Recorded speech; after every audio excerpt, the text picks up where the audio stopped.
Good evening, ladies and gentlemen, and this is James Ramos from At the Quarter Pole, and this is my Kentucky Derby 2024 Contenders. This is the second segment. I've already done the first, and my second segment will start out with the horse that won the Holy Bull Stakes at Gulfstream Park, and that'd be Hades. Hades is trained by Joe Asino. What I like about this horse is though he's a young horse and he's got the breeding beyond being awesome again, and also the Grand Star Quality Road.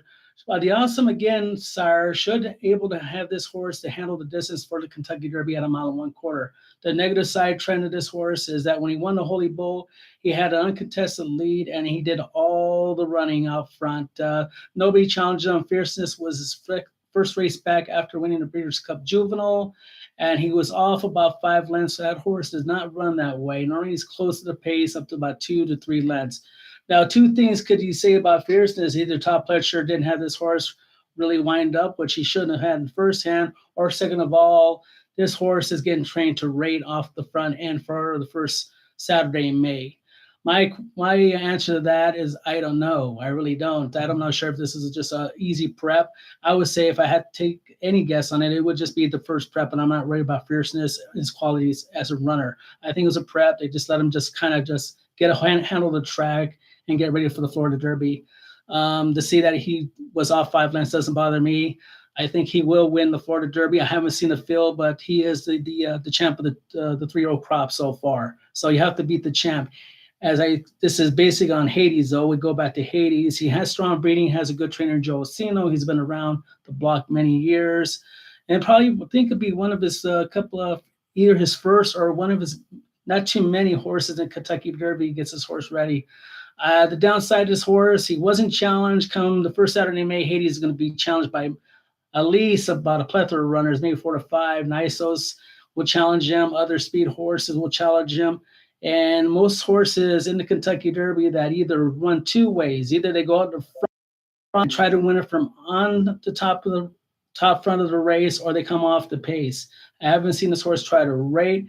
If he does try to go in wire-to-wire field, he's going to have a lot of company out there. They're probably going to go at least 46-2 for the half and maybe about 110 to 111 by the three-quarter pole. And he just think that he doesn't have enough class, enough speed to win going wire-to-wire. My second race profile and in Kentucky Derby contender will be Domestic Product. Domestic Product won the Tampa Bay Derby G3 at Tampa Bay Racetrack. And I normally don't like any horses coming out of the Tampa Bay Derby. It's a G3, used to be higher rated. A lot of horses have not produced out of that race in the Kentucky Derby, but this horse impressed me a little. I do say it a little. They ran the race at 24 to 50. It was a very dawdling pace. Domestic Product came off a slow pace. He was fifth by 6 lengths. But the thing I like about this horse is that how he ran down the top leader, the top 2 leaders, down the last 16th of a mile, and that was impressive on my side.